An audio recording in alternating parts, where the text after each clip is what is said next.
Bonsoir. Ça va? J'aime bien poser cette question parce que les gens répondent jamais. On réessaye? Ça va? Très bien, j'adore. Donc, avant de commencer, j'aimerais bien préciser une chose. Le français n'est pas ma langue maternelle. Dû à ça, des fois, mes formulations peuvent paraître trop directes. Ça ne veut pas dire que je suis un gros connard arrogant. Enfin, j'espère. C'est juste ma façon de parler. Donc, je vous prie de bien vouloir garder ça en tête. OK? Cool. Pour commencer, je me présente. Moi, c'est Sébastien. Ça, c'est moi. Ça, c'est ma tête. Ça, c'est mon biceps. C'était avant. Je apprécie beaucoup DevOps. Vous pouvez les constater. C'est marqué sur mon bras. Et aujourd'hui, je vais vous raconter une histoire. C'est l'histoire de comment je suis arrivé dans une équipe d'environ 15 personnes à l'époque pour faire des LOPS. Cette équipe-là, c'était la DILA, la Direction de l'information légale et administrative de la France. Autrement dit, les gens qui développent ces sites web-là, servicepublic.fr. Ce qui est intéressant est le fait que le reste de l'équipe étaient des développeurs, des PO, des UX et des designers. En gros, des gens qui n'avaient jamais travaillé directement avec quelqu'un de l'infra et qui ne comprenaient pas forcément ce que je faisais. C'est normal et c'est même réciproque. Dans les organisations historiques, nous les Ops, on travaille dans une équipe d'Ops avec d'autres Ops, en fait. Donc on n'est pas trop habitué à au feature team, par exemple, et on n'est pas trop habitué à cette façon un peu agile de travailler. On se retrouve très rarement dans des sprints Scrum, par exemple. Pour moi et pour toutes les personnes qui ont vécu des situations similaires, ce changement de rôle organisationnel a aussi changé mes responsabilités en tant qu'Ops. Pourquoi? Parce que j'ai dû faire des choses que je ne faisais pas forcément quand j'étais dans une équipe transverse. Je suis devenu un tech lead sur des aspects opérationnels et c'est maintenant ma vision d'un Ops dans une équipe pluridisciplinaire. En conséquence, mes actions se sont orientées sur 4 domaines différents. L'architecture technique, la facilitation, le partage et l'amélioration continue. Tout ceci entouré d'une bonne dose de compétences humaines. Je vous en parle parce que j'ai la forte croyance qu'elles sont aussi importantes, voire plus importantes que tous les restes. La bienveillance génère une ambiance de confiance et ceci nous amène à la sécurité psychologique. Donc, avant de commencer à vous raconter les histoires, j'aimerais bien vous partager un mantra qu'il va falloir retenir dans vos têtes jusqu'à la fin de cette présentation, voire après. Est-ce que vous êtes prêts? Nous avons besoin de bienveillance. Au début, je l'avais formulé autrement. J'avais dit, n'oubliez pas d'être bienveillant, mais apparemment, c'est mieux de parler de nos besoins. Et ceci, pour moi, est un besoin. Pour revenir au sujet, l'Ops, il va très rarement arriver tout seul à tout faire, et c'est pour ça qu'il va devoir s'appuyer sur les restes de l'équipe pour certaines tâches. D'où le titre de cette présentation, comment être un Ops dans une équipe de dev sans finir sous l'eau. C'est pour ça que cette présentation n'est pas que pour les Ops, mais aussi pour le reste de l'équipe, pour qu'ils puissent comprendre comment interagir avec un Ops et comment pouvoir l'aider dans cette démarche, parce qu'il aura besoin d'aide. Moi, j'en ai eu besoin, beaucoup. Tout à l'heure, je vous ai parlé des 4 domaines, et pourtant, je vais vous raconter des histoires qui sont sur les 3 premiers. L'architecture technique, la facilitation et les partages. L'amélioration continue entoure un peu tout, et je vais donc vous en parler de façon continue. À chaque fois que je me parlerai, je ferai comme ça. Amélioration continue. Comme lui. Comme ça, vous allez savoir que je parle de ça, en fait. Lui, c'est moi. Vous le voyez? Cool. Donc, architecture technique. Quand je suis arrivé dans l'équipe, j'étais l'une des personnes les plus techniques côté Ops. Ça veut dire que j'étais celui qui se connaissait le plus en Linux, en système de cache, serveur web, serveur applicatif, containerisation, code d'infrastructure, etc. Si ce n'est pas le cas pour vous, c'est une très bonne nouvelle, c'est-à-dire que vous allez apprendre énormément. Si c'est le cas pour vous, c'est une très bonne nouvelle, c'est-à-dire que vous allez apprendre énormément. En fait, l'Ops n'est pas tout dans la vie et on peut toujours continuer à apprendre. Sur ces projets-là, j'ai appris énormément de choses par rapport à l'Ops, par rapport au développement, par rapport à l'agilité et par rapport à l'accessibilité, qui est un sujet très important pour les sites du service public de la France. En arrivant, je me suis rendu compte qu'il y avait des choix à faire au niveau de l'évolution des applications, de l'intégration continue et de la migration de certains systèmes. Et j'ai dû devenir un référent technique pour chacune de ces tâches. Avant de mon ancienne équipe, j'avais des très longues conversations à propos de ces sujets avec des collègues où chaque personne proposait des choses. Ici, il fallait être plus force des propositions et aider des gens qui ne comprenaient pas forcément les avantages et les inconvénients de chaque alternative pour pouvoir faire les meilleurs choix. Au moins au début, pour moi, les rôles d'un tech lead deviennent de moins en moins nécessaires par rapport à la maturité de l'équipe. Et là, il y a un piège très typique à éviter. N'essayez pas de prendre toutes les décisions tout seul. C'est très important. En gros, il y a des avantages et des inconvénients. Il y a des compromis en fait liés à chaque choix qu'on peut faire. Et choisir, c'est renoncer. Ces compromis-là ne vont pas impacter que les fonctionnements de l'application, mais aussi la façon dont elle est développée. C'est pour ça que la vie des gens qui développent l'application est primordiale. Au lieu de faire tous les choix tout seul dans un coin, j'ai décidé d'aller voir les gens et de leur expliquer chaque sujet avec les bons niveaux de profondeur pour pouvoir faire un choix collectif en connaissance de cause. Amélioration continue. Vous l'avez vu? Très bien.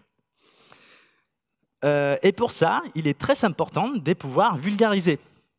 C'est très, très important dans l'ensemble des compétences d'un Ops. Moi, j'ai dû beaucoup travailler sur ces sujets et ça m'a aidé énormément. Pour le faire, j'ai demandé l'aide de la part de mon équipe pour savoir si ce que je disais était clair ou pas. Et on ne peut pas y arriver sans aide. Donc, si jamais votre Ops vous demande de l'aide par rapport à ces sujets-là, ou par rapport à n'importe quel sujet, écoutez-le. Passez du temps avec lui. Faites-lui savoir qu'il peut compter sur vous. Pourquoi? La raison est simple. Nous avons besoin de bienveillance. J'espère que ça commence à rentrer. Sinon, il y a une autre chose que j'ai fait assez souvent. Je me fais challenger. J'ai du mal à prendre du recul quand je passe beaucoup de temps à travailler sur une tâche. Je commence à voir ce qu'on appelle la tête dans le guidon, comme lui. Et quand on se retrouve dans ce genre de situation-là, il est très important, ou il est très intéressant de pouvoir avoir un avis externe par rapport à notre problème. Les bonnes idées sont nées des différences constructives, des interactions humaines et du débat. Mais il faut qu'on reste constructif. Il faut être dur avec les codes, mais doux avec les gens. Pourquoi? Parce que nous avons besoin de bienveillance. Par rapport à ça, par exemple, quand je suis arrivé dans l'équipe, il y avait un pipeline d'intégration et déploiement continu qui permettait de construire l'application et de les déployer sur tous les environnements. Ça marchait, mais les développeurs avaient des douleurs parce que c'était un peu lent. Donc, ce n'était pas complètement efficace. J'ai consacré 2 jours à essayer de l'optimiser, sans succès. Et par rapport à ça, je suis allé voir l'un des développeurs qui s'y connaissait un peu sur l'outil qu'on utilisait pour builder les applications. Il s'est rendu compte qu'il y avait des parties du code qui n'étaient pas du tout efficaces. Et du coup, en utilisant ses compétences sur l'outil et mes compétences sur l'intégration continue, on a construit un pipeline qui était beaucoup plus efficace parce que ça utilisait moins de ressources et ça mettait moins de temps à déployer les applications. Amélioration continue. Par rapport à la facilitation, il y avait souvent des débats dans mon équipe par rapport à des sujets qui étaient mon domaine d'expertise. Il y avait beaucoup de termes qui étaient utilisés dans tous les sens. Haute disponibilité, redondance, build, déploiement, test de charge. Et j'avais l'impression que les gens ne comprenaient pas des fois tous les termes. Et du coup, des fois, les discussions elles étaient très, très longues, sans forcément aboutir à quelque chose, parce que les gens avaient des interprétations différentes de ce qu'on s'est dit. Quand j'ai vu ça, je me suis dit, en fait, je vais aller faciliter, je vais aller catalyser ces discussions-là. Mais avant de le faire, j'ai pensé à une chose. Nous avons besoin de bienveillance. C'est très important dans ces genres d'interaction, parce que ça a facilité, en fait, ça a potentié tout ce qui est la collaboration et la participation, et même l'innovation, si on le fait bien. Pour faciliter, ou pour avoir des échanges efficaces, il faut qu'on puisse comprendre ce qu'on s'est dit. Et pour ça, il faut qu'on puisse parler la même langue, le même langage. Donc, il y a des notions qui viennent du domaine driven design que j'adore. En anglais, ça s'appelle ubiquitous language. En français, la traduction, c'est langage omniprésent. Mais si vous ne voulez pas vous la péter, vous voulez juste parler en français commun, vous pouvez parler de base des connaissances communes. En gros, il faut que si j'utilise un terme dans n'importe quel contexte dans une équipe, avec quelqu'un du métier ou avec un développeur, il faut que ça signifie la même chose, peu importe les contextes. Par exemple, si on prend un exemple technique, si je parle d'un serveur Bastion, Il faut que tout le monde sache qu'il s'agit d'un serveur qu'on veut utiliser comme rebond pour accéder à une infrastructure sécurisée et qu'il ne s'agit pas de l'interface web d'un fournisseur cloud, par exemple. Ce qui arrive des fois. Par rapport à la facilitation, pour monter en compétence, ce n'est pas aussi facile que ça. La plupart des temps, il faut se faire accompagner. Donc, si vous avez des formations en fait, que vous pouvez suivre à propos de ces sujets et que le sujet vous intéresse, je vous conseille vraiment de suivre des formations par rapport à ça. Moi, j'ai suivi des formations sur la prise des parents en public, sur la facilitation des groupes et sur la facilitation graphique. J'espère que ça se voit. Sinon, ça serait dommage. Et voilà. Sinon, un piège typique qui m'arrivait souvent, c'était d'essayer d'aller trop loin dans mes facilitations, ce qui est dommage aussi. Par exemple, on avait un stand-up tous les jours de 15 minutes. Et vu qu'on était 15, on timeboxait à mort. Et des fois, il y avait des échanges qui ne s'est passé pas trop bien. J'essayais les faciliter et ça a commencé à consommer tous les temps alloués pour les rituels eux-mêmes, ce qui est dommage. Donc, par rapport à ça, essayez toujours de trouver les bons moments pour parler de chaque sujet. Le stand-up n'était pas le bon moment. Mais si les moments n'existaient pas, vous avez toute l'autorité en fait, pour les créer. Si les gens ils sont intéressés, ils vont venir. Nous, par exemple, on faisait des démos bimensuelles, c'est-à-dire 2 fois par mois. Et dans ces démos, en fait, on montrait toutes les nouvelles fonctionnalités de l'application, ce qui était très intéressant. Et dans la démo, on faisait ce qu'on appelle l'instant tech. L'instant tech était animé par l'un des développeurs. Et ça consistait à présenter un sujet technique, une pratique de développement, un outil qu'on utilisait. Et on montrait la valeur de cet outil et on essayait de vulgariser un peu pour que les gens ils comprennent un peu ce qu'on faisait. À partir de ça, on a commencé à faire l'instant Ops aussi, où on parlait des problématiques liées à l'Ops ou des sujets liés à l'Ops, du code d'infrastructure, de la containerisation, tous ces genres de trucs. Et ça a été très, très bien reçu de la part des gens qui assistaient à la démo. Ils se sont dit, en fait, on a enfin l'impression de comprendre ce que vous faites. Et quand on fait des LOPS et qu'on entend ça, c'est assez riche en fait, parce que c'est des choses qu'on n'entend pas trop souvent. Donc ça m'a fait chaud au cœur. Sinon, par rapport à ça, je me suis aussi rendu disponible, ou j'essayais de me rendre disponible, pour parler de n'importe quel sujet lié à l'Ops ou pas, à n'importe quel moment, parce que les individus et leurs interactions, plus que les processus et les outils. Encore une fois, amélioration continue. Par rapport au partage, l'Ops est un sujet compliqué, et pourtant, ce n'est pas de la magie noire. C'est intimidant, mais c'est parce que les gens ils sont souvent peur de ce qu'ils ne comprennent pas. Je me suis rendu compte, par contre, qu'ils ne savaient pas forcément dire qu'ils ne sont pas intéressés. Et par rapport à ça, j'ai fait des efforts pour montrer que je voulais partager tout ce que j'ai fait avec n'importe qui. Quand ils ont vu ça, quand ils ont vu que j'étais ouvert, en fait, ils ont commencé à me poser des questions. Pourquoi c'est important pour moi les partages? Oups. Il y a 2 raisons principales. La première, c'est que le mentorat est beau. Les gens motivés ont un potentiel extraordinaire et impressionnant. Et c'est vraiment enrichissant de pouvoir travailler avec des personnes comme ça. L'un des développeurs avec qui j'ai travaillé sur ces projets-là, il a commencé à me poser des questions. Et à terme, il est passé 100% chez Ops. Donc c'est ce qu'il fait aujourd'hui. Il a changé de métier. Même si ce n'est pas une grosse reconversion, ça reste une reconversion. Donc c'est un sujet dont je suis très fier. Encore une fois, ça m'a fait chaud au cœur. L'autre partie, c'est parce que ça permet de gérer le partage de la connaissance. En gros, si vous êtes les seuls à connaître un aspect de votre architecture ou de votre plateforme, vous devenez ce qu'on appelle un point unique de défaillance. Si jamais il y a un problème par rapport à ces sujets-là et que vous n'êtes pas dispo pour les résoudre, ça peut créer un gros problème. Donc, au lieu de vous retrouver dans cette situation-là, partagez tout ce que vous savez avec votre équipe. Comme ça, vous allez pouvoir partir en vacances. Ce qui est bien cool. Il y a quelques techniques qu'on peut utiliser pour partager ce qu'on sait. Moi, j'essaie de faire ça. Donc, je vais vous expliquer ce que c'est. La première partie, c'est d'identifier en fait, les gens qui sont motivés. Ça, c'est facile. En fait, c'est juste les gens qui posent les plus de questions. À partir de ces moments-là, il faut investir du temps. Et il faut tout leur expliquer, en fait, tout, depuis zéro, tout le métier. Même s'ils sont déjà des bases, En fait, c'est vraiment important d'investir dans les fondations. Pourquoi? Parce que si les gens ils ont des lacunes par rapport à ces sujets-là, après, ils vont avoir des problèmes par rapport à d'autres sujets qui seront plus complexes. Donc, il faut vraiment en investir ici. Au début, c'est vraiment un investissement. En fait, au début, vous allez avoir l'impression de ne pas progresser, mais ça aura des avantages dans l'avenir. Donc, c'est très, très important d'investir du temps ici. Ça va vous aider aussi dans la partie, dans votre montée en compétence sur la vulgarisation. En fait, le fait de pouvoir expliquer un sujet de bout en bout vous permet de comprendre en fait, les sujets de bout en bout, ce qui est très intéressant aussi. Une fois qu'ils commencent à monter en compétence, vous pouvez faire du pair programming avec eux. Donc, le pair programming est une pratique de développement qui consiste à résoudre un problème à deux. Donc, on partage un écran, un clavier.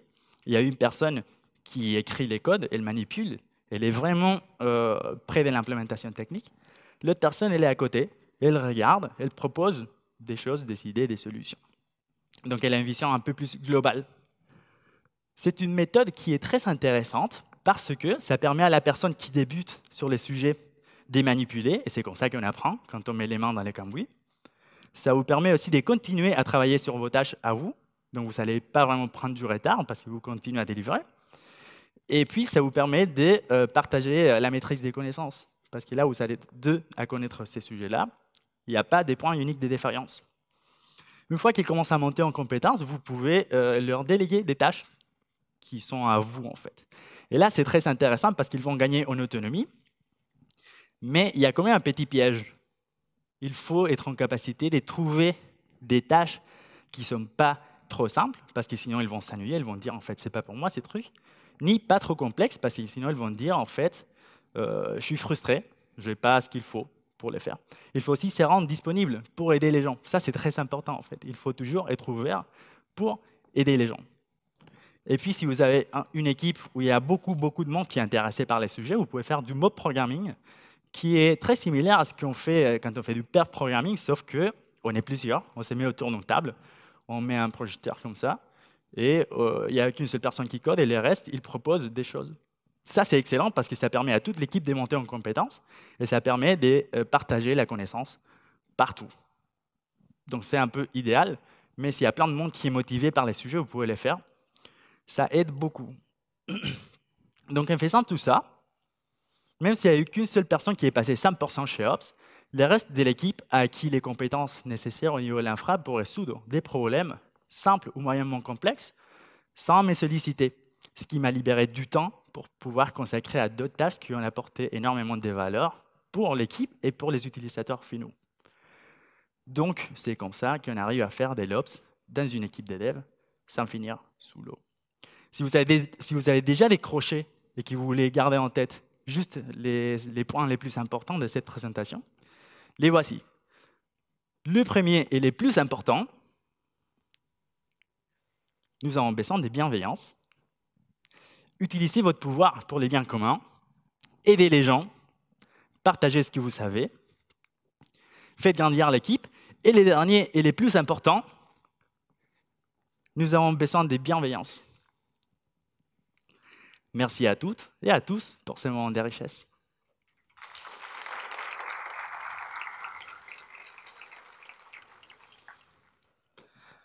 Du coup, c'était rapide. Si vous avez des questions, je suis preneur. Sinon, passez une bonne soirée.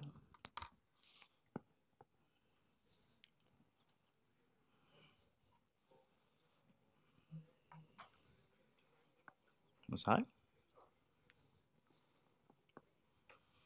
Oui?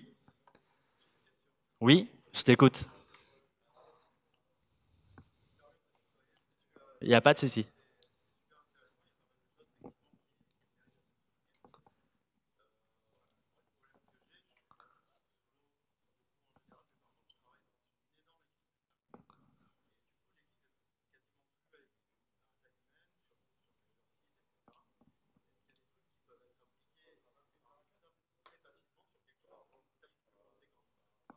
D'accord. Tu parles d'une équipe de combien de personnes à peu près? Plusieurs dizaines de personnes. Et vous n'êtes pas colocalisé en fait. D'accord. Et tu travailles dans une équipe où il n'y a que des ops ou tu vois les devs quand même?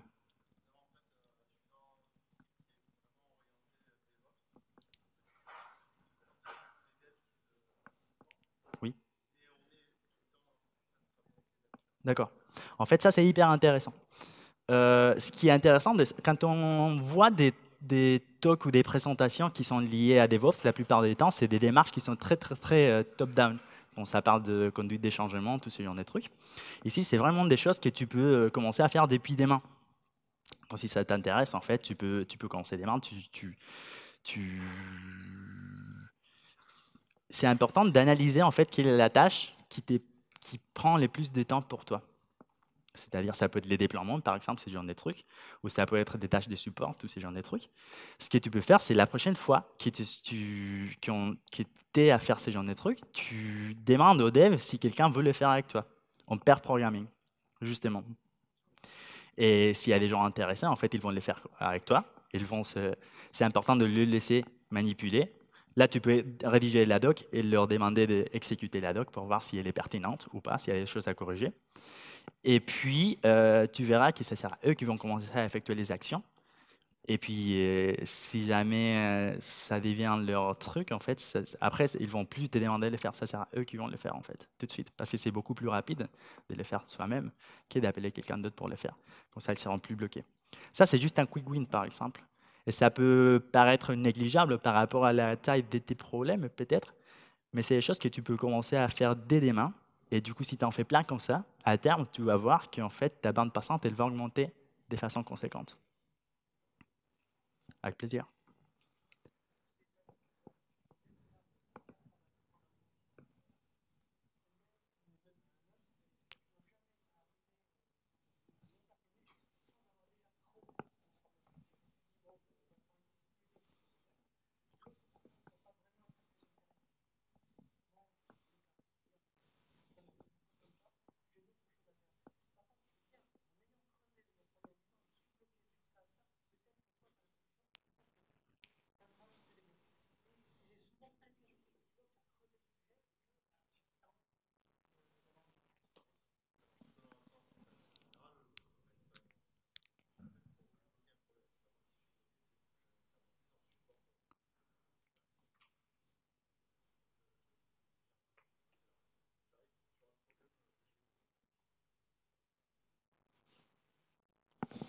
OK, merci pour les échanges.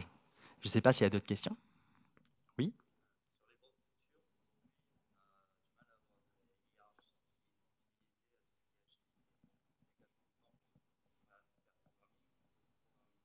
Mhm. OK. Donc, nous, on fait c'est du Scrum. Donc ça, c'est déjà pas mal. Je pense que c'est même la plupart des grosses organisations aujourd'hui, je pense qu'elles font du Scrum ou elles essayent de faire du Scrum. Et du coup, elles font du planning. Dans chaque planning, quand on te demande de planifier en fait ton sprint, au lieu de prendre un 5% de charge, tu vas dire en fait, je vais prendre un 60%. Et tous les restes, je vais faire du support, je vais faire monter les gens en compétences parce que comme ça, après, j'aurai plus de temps à consacrer pour d'autres tâches. Et ils vont te dire, mais c'est un peu étrange. Et là, il va falloir que tu te battes. Mais après, ce qui se passe, c'est que c'est très facile à justifier. Parce que tu montres en fait que le reste de l'équipe elle devient compétente par rapport à ce genre de trucs. Et toi, en fait, tu es en capacité de faire beaucoup plus de choses que tu n'étais pas en capacité de faire avant parce que tu passais ton temps à faire du support, par exemple. C'est une stratégie simple qui marche très bien.